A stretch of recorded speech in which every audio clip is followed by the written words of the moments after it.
Всем большой привет, дорогие мои! Сегодня у нас очередной рецепт в рубрике «Проверка рецептов», и это будет болгарский насыпной пирог с яблоками. Суть этого пирога в том, что все тесто состоит из 3 стаканов. В моем случае это 3 чашки. Здесь 1 стакан муки, стакан 200 мл обычный, это 160 грамм, 1 стакан сахара, это 210 грамм, и 1 стакан манной крупы, это 130 грамм. Также 2 чайных ложки или 10 грамм разрыхлителя для теста. И еще я добавлю 1 пакетик ванильного сахара. Все это нужно хорошенько размешать. Это и есть тесто. Я не знаю, получится этот пирог или не получится, но вот мне очень интересно. Много рецептов видела, все, конечно, восхищены, но когда начинаешь читать комментарии, то есть люди, у которых не выходит. Посмотрим, что будет у меня. И еще я хотела добавить щепотку соли. Все тесто я разделю на 4 равных части. Конечно, это можно делать на глаз, но я хочу все сделать точно. Пирог 4 чашки. Здесь у меня для начинки 1,5 килограмма целых яблок. Сейчас я их натру на терке и скажу вам, сколько именно будет уже натертых. Яблоки должны быть кислыми, поскольку у нас очень много сахара, и сочными. У меня это сорт Семеренко. В итоге у меня здесь кило 250 граммов яблок. Как видите, они сразу же темнеют, но я думаю, что это будет только мне на руку, потому что я хочу, чтобы был один такой слой светлого теста и в следующий слой таких темненьких яблок и карамельного цвета. Я думаю, это будет красиво, конечно, если у меня все получится. Яблоки я визуально разделяю на 3 части таким вот мерседесом.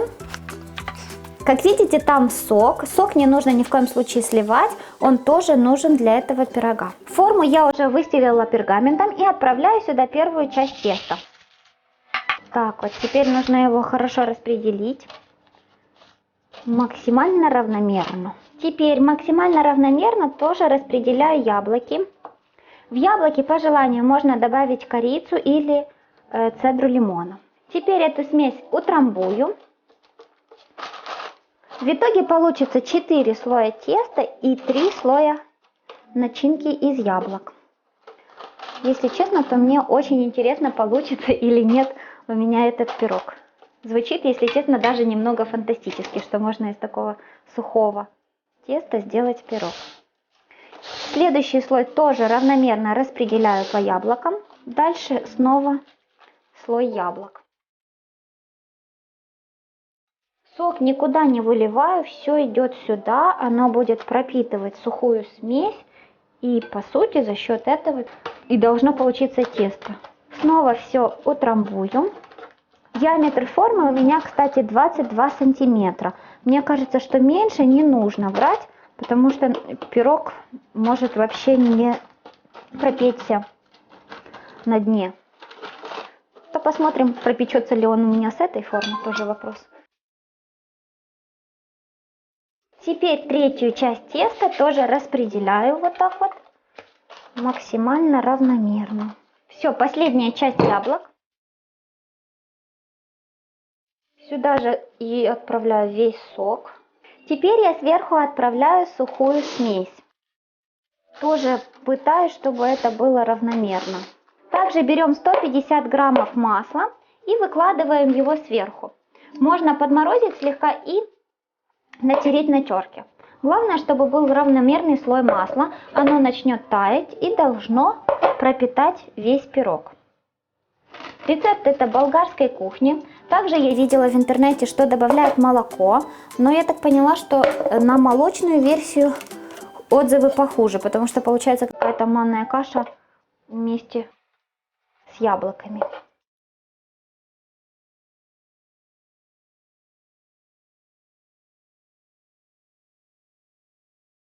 У меня масло было подтаявшим, поэтому мне удалось вот так вот равномерно абсолютно покрыть всю поверхность, и теперь не видно никакой смеси. Пирог такой увесистый, и теперь я ставлю его в вот такую вот форму, вдруг что будет вытекать, чтобы оно не запачкало мне духовку. Выпекать я буду приблизительно 40-50 минут при температуре 180 градусов, так что скоро увидимся. Вот смотрите, прошло 40 минут, таким выглядит пирог. Мне кажется, что я оставлю его в своей духовке еще минут на 15. Что меня смущает, так вот этот слой сливочного масла, которое не опустилось снизу. И мне кажется, что ему нужно еще зарумяниться. В итоге в моей духовке пирог выпекался 75 минут. Ориентировалась я по внешнему виду, чтобы он стал хорошеньким и румяненьким.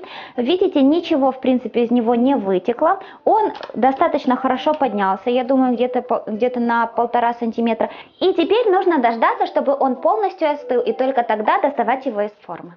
Пирог слегка теплый, пахнет очень вкусно и кажется, все пропеклось. Выглядит классно. И теперь давайте разрежем, чтобы посмотреть, какой он внутри. Кажется мягким. Так хочется, чтобы аккуратно. И вот такой вот он получается в разрезе. Даже отчетливо видно слои. Как видите, видно все слои, и совсем не страшно, что яблоки потемнели. Лучше бы они еще больше потемнели, чтобы еще были отчетливее эти слои. И теперь я попробую.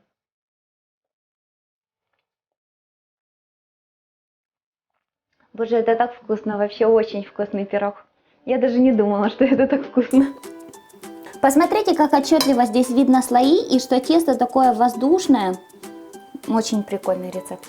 Пирог внутри мягенький-примягенький, а сверху вот эта такая хрустящая, аппетитная корочка. Можно добавлять лимонный сок, если яблоки не слишком кислые, потому что сахара достаточно много. Также прекрасно подойдет корица. Рецепт удался, проверка тоже. Всем большое спасибо за то, что были со мной. Пишите ваши комментарии.